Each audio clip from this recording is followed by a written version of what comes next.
This is Democracy Now!, democracynow.org, The War and Peace Report. I'm Amy Goodman with Nermeen Sheikh.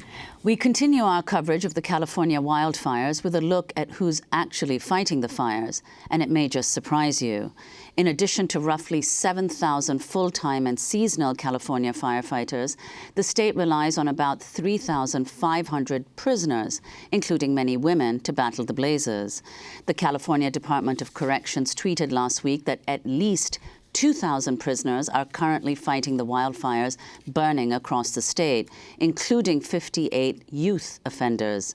Earlier this month, California Governor Jerry Brown thanked the firefighters on the front lines, including those who are incarcerated. You've heard there's a tremendous effort fighting these fires, and I want to personally thank all the firefighters who are on the line, the members of CAL FIRE, also the National Guard, and the thousands of inmates who are also on the line fighting to protect lives and bring these fires to a quick close to the extent that's at all possible. Prisoner firefighters live in one of 43 low-security field camps throughout the state and are routinely called upon to fight fires. Prison firefighters earn time off of their sentences for good behavior, typically 2 days off for each day served. But critics of the program say the state is exploiting prisoners' eagerness to earn time for early release. While salaried firefighters earn an annual mean wage of $74,000 a year plus benefits, prisoners earn just $2 per day, with an additional $1 per hour when fighting active fire. According to some estimates, California avoids spending about $80 to $100 million a year by using prison labor to fight its biggest environmental problem. For more, we're joined by two women.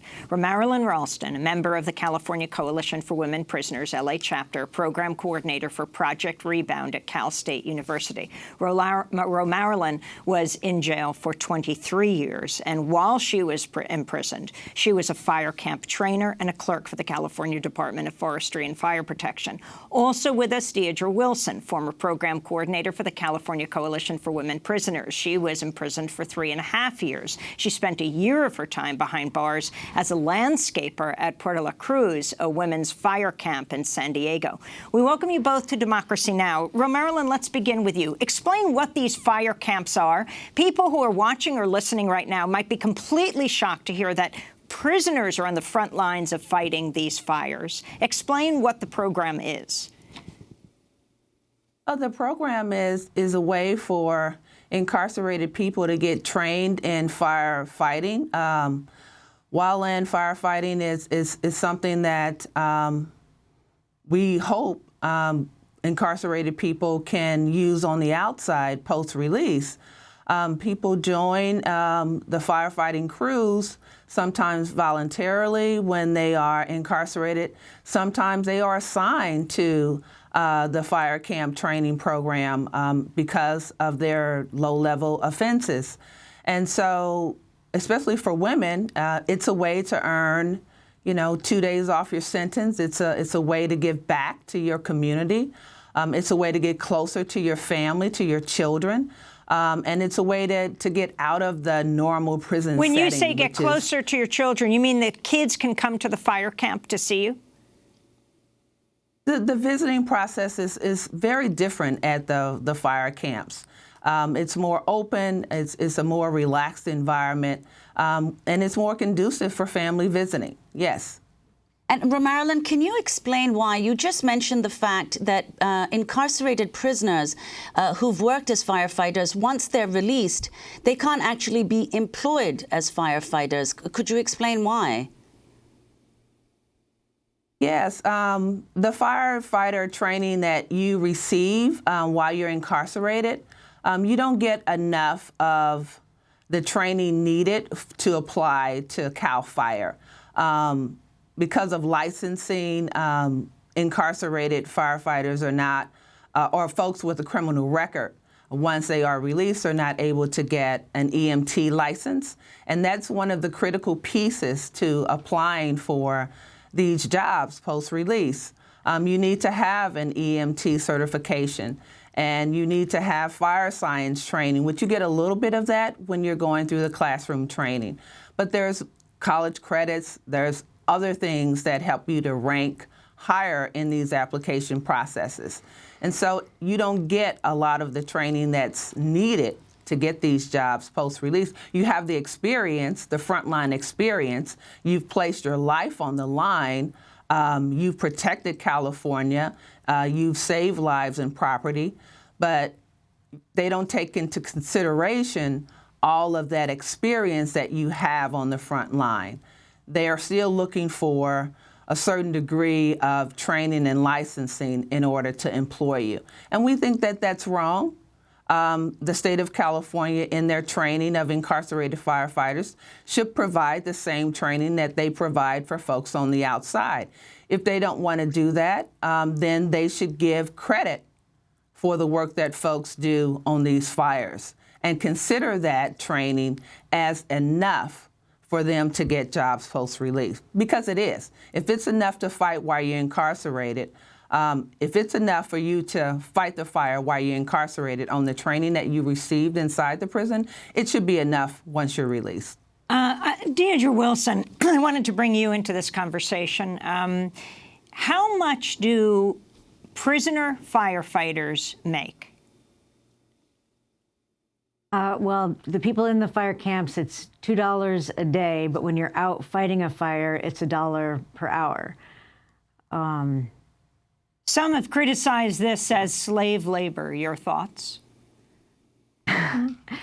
Yeah, and the contradiction in what Marilyn was speaking about in terms of people getting positions when they're released. If the intention was really to rehabilitate and set people up for success once they're released, they would have a program, say, where people that had the training had some kind of continued interim training where they were supported specifically in their situations to go on and have a career.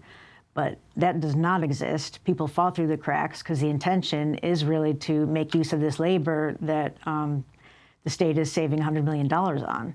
Well, Deirdre, it's interesting to note that the state of Arizona also uses incarcerated firefighters, but in Arizona, they're allowed to start a career once out of prison. Now, of course, California does not permit that. Do you know of any attempts in the California legislature to alter this? That would be Marilyn's. Go ahead, Marilyn, go ahead. Governor Brown did propose approximately $26 million to create a training and certification program that would help support incarcerated firefighters in receiving the training that they need post-release. We don't know where that is or how that's going to all wash out in the end, but that is part of the budget proposal for this year. And so we hope that, knowing what we know about California, and you've heard Governor Brown early speaking about, these fires are just going to continue. And with global warming, they're going to continue to get worse. So if we're going to use incarcerated firefighter labor to fight fires, we need to respect their expertise once they are released and give them jobs. Because the collateral consequences of not doing that is California, going up in smoke. And so we can't afford that. There's a lot of ways that incarcerated firefighters can get that training inside. They have the means to do it. The director of the ACLU's National Prison Project told The Atlantic last year, you have to understand the uniquely coercive prison environment where few things are clearly voluntary. In light of the vast power inequality between prisoners and those who employ them, there's a real potential for exploitation and abuse. And of course, there's a real potential here. In addition to exploitation and abuse, we're talking about life and death situations. Can you explain what life is like on the front lines for a prisoner firefighter? Deirdre. It's exhausting. My particular job was inside the camp. I was a landscaper. I was supposed to work as a clerk because I have administrative experience, but I had spent time in CIW, so I knew too many people, and they didn't trust me in the office. So that was why I was sent out to pasture, as I call it, to do landscaping. So I wasn't actually out on a fire line. Also because I was vulnerable to poison oak, which a lot of people are. And when you breathe poison oak in the air, if you're allergic, your throat can close up and you can die. So that was a concern. And my whole purpose was to get back to my children, as it is for so many people that go to fire camp, is to reduce your time to get out and be with your families. So when they say it's volunteer, that makes me kind of, Yeah. I mean, we didn't volunteer to go to prison. We didn't enter prison in order to go to the fire camp and fight the fire. So it's really not truthful to say it's volunteer. That's. I mean, this is an absolutely folks critical point. Marilyn, have people died on the front lines fighting fires? There are reports that incarcerated people have lost their lives fighting fires.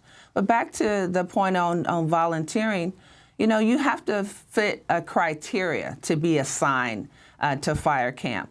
And so it's a little different for folks who are sentenced with serious offenses or a life term.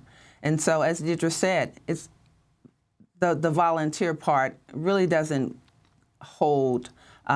Folks volunteer or get assigned to these positions because of the credits that you can earn. You want to get that day for day or that half time or third time. You want to get back to your family and your children. That's what's important. And Marilyn, before we conclude very quickly, some have expressed concerns that opposition to the program may actually lead to its end, which would ultimately be worse for prisoners. Would you agree with that? I would kind of agree with that. I think if we could get the certification and the training that Governor Brown is proposing in his budget, so that when folks are released, that they're able to be hired by CAL FIRE and work for that $74,000 a year that other firefighters make. It costs the state of California almost $80,000 to incarcerate a person a year. And when you're released, there's so many barriers to employment because you have a criminal record. And if we can use the experience of incarcerated firefighters to get those jobs on the outside, it's just good governance for California. We want to reduce the prison population. Governor Brown's been under mandate to do that for a while now. We want folks to have access to good employment so that they don't recidivate and they're able to take care of their families and be contributing members of society. Everyone wants that. People say they believe in second chances. Here's an opportunity for thousands of people to have that second chance, to have the ability to take care of themselves and their families and to become contributing members to the California economy, which is the 5th largest economy in the world, and yet we hesitate to do that. We have Some of the reason we have to leave it there, Marilyn, but we will certainly come back to this issue. Marilyn Ralston, California Coalition for Women Prisoners, LA chapter, and Deidre Wilson, former program coordinator for the California Coalition for Women Prisoners, both speaking to us from Irvine, California. This is Democracy Now! When we come back, today is the 73rd anniversary of the U.S. dropping an atomic bomb on Nagasaki. We'll speak with a survivor. Stay with us.